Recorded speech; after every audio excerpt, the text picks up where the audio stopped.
Unspeakable, the Tulsa Race Massacre. Written by Carole Boston Weatherford. Illustrated by Floyd Cooper.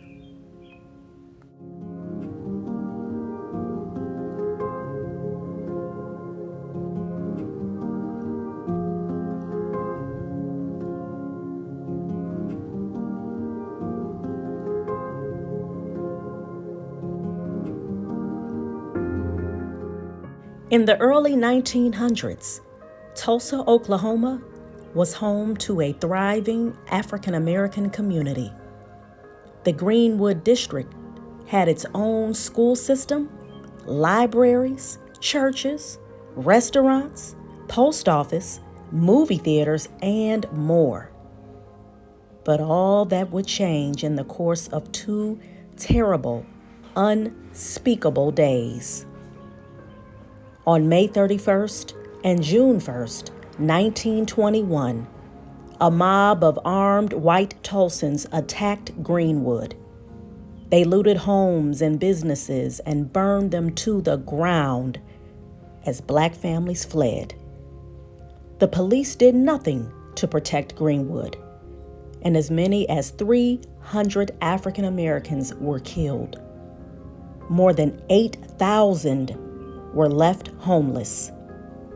News of the Tulsa Race Massacre, one of the worst incidents of racial violence in U.S. history, was largely suppressed, and no official investigation occurred for 75 years.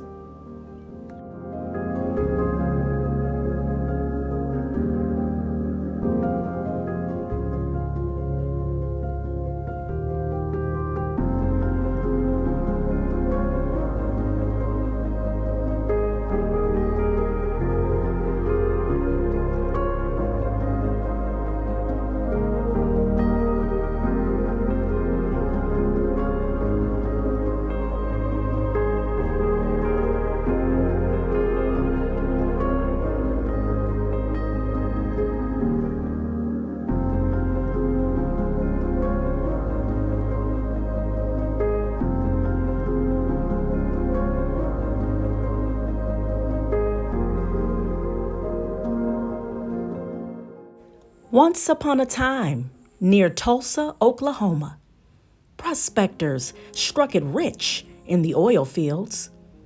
The wealth created jobs, raised buildings, and attracted newcomers from far and wide, seeking fortune and a fresh start.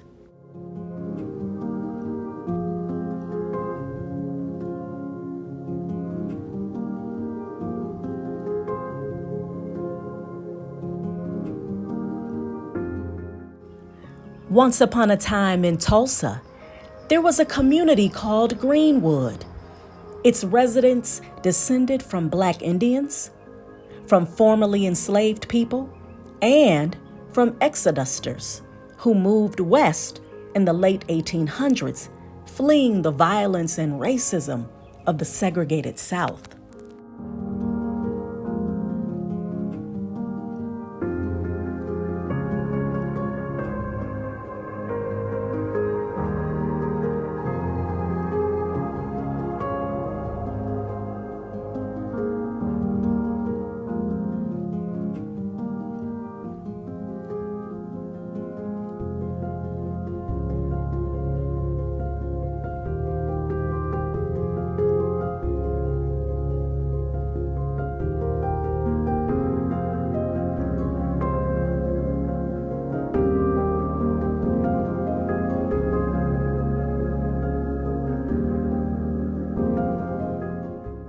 Once upon a time in Greenwood, there were some 10,000 people living in a 35 square block area. Train tracks divided the black and white communities. Segregation laws called for separate neighborhoods, schools, phone booths, and railroad and streetcar coaches. Unfair tests made it hard for blacks to register to vote, and laws barred marriages across racial lines.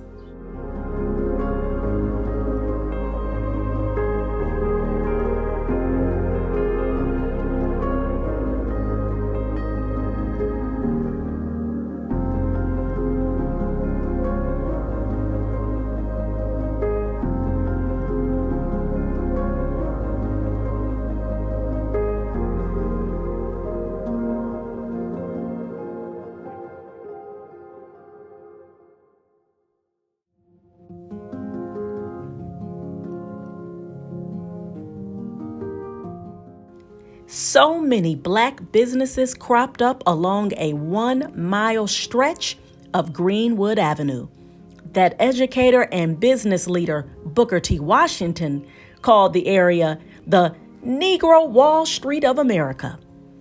The name later became Black Wall Street, and the community kept thriving. Once upon a time on Black Wall Street, there were dozens of restaurants and grocery stores. There were furriers, a pool hall, a bus system, and an auto shop. Nearly 200 businesses in all. There were also several libraries, a hospital, a post office, and a separate school system, where some say black children got a better education than whites.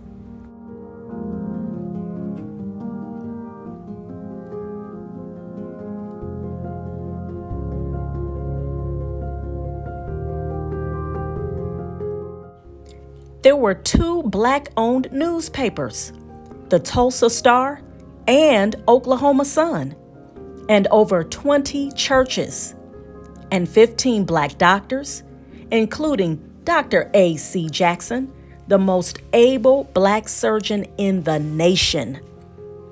On Detroit Avenue stood grand homes of doctors, lawyers, and prominent businessmen. Once upon a time in Greenwood, there were barbershops and beauty salons.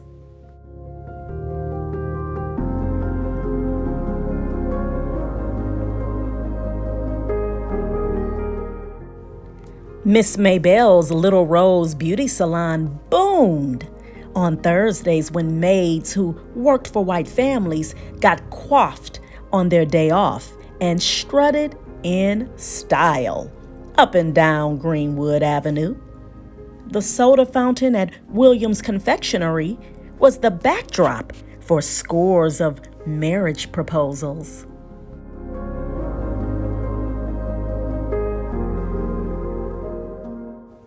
And there was the luxurious Stratford Hotel, then the largest black-owned hotel in the nation.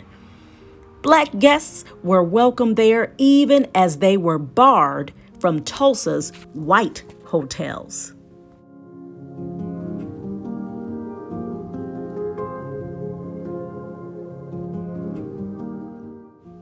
Once upon a time in Greenwood, there were 2 movie theaters, including the 800-seat, black-owned Dreamland. There were even 6 privately owned airplanes.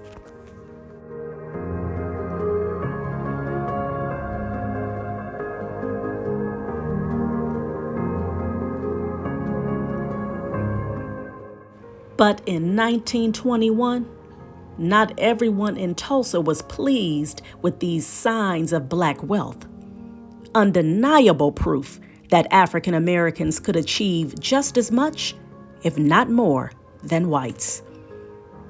All it took was one elevator ride, one 17-year-old white elevator operator accusing a 19-year-old black shoeshine man of assault for simmering hatred to boil over.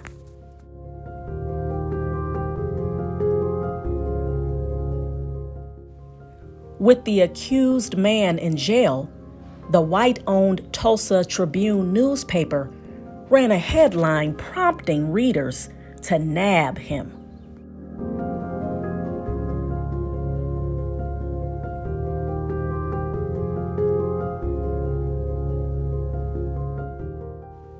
Fearing the man would be lynched, killed by a mob before his trial, 30 armed black men rushed downtown to his rescue.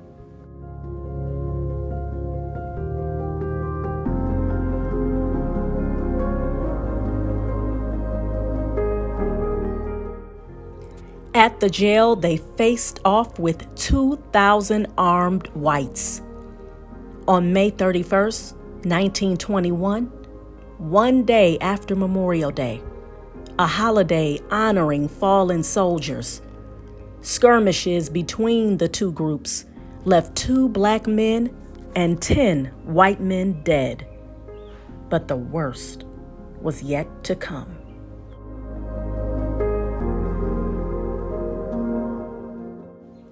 Unable to get to the jailed suspect, the white mob sparked rumors that the black community planned to attack.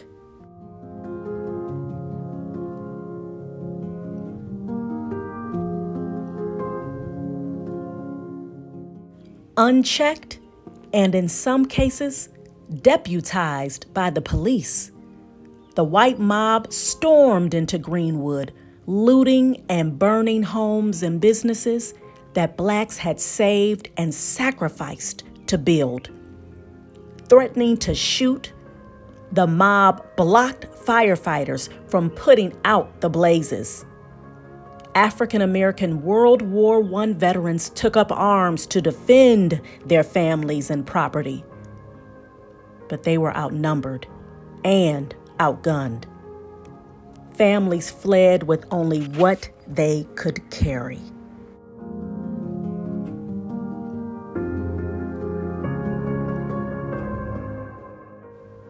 Once upon a time in Greenwood, up to 300 black people, including Dr. Jackson, were killed. Hundreds more were injured. More than 8,000 people were left homeless, and hundreds of businesses and other establishments were reduced to ash.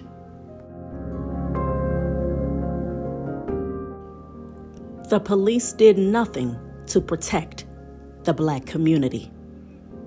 When the National Guard arrived the next day, all that was left to do was put out fires and move thousands of black residents into camps outside of Tulsa. As their community lay in ruins, black residents had to carry passes to enter the city.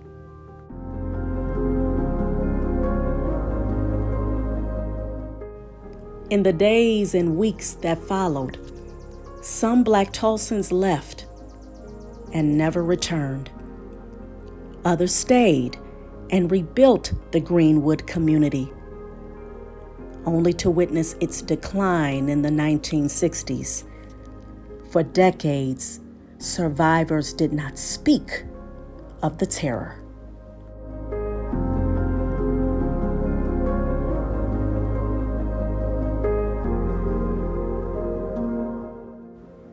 "75 years passed before lawmakers launched an investigation to uncover the painful truth about the worst racial attack in United States history. Police and city officials had plotted with the white mob to destroy the nation's wealthiest black community.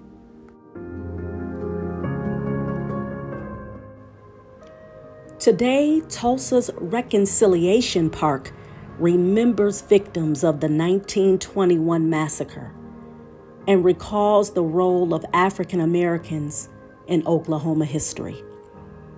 But the park is not just a bronze monument to the past. It is a place to realize the responsibility we all have to reject hatred and violence, and to instead choose hope.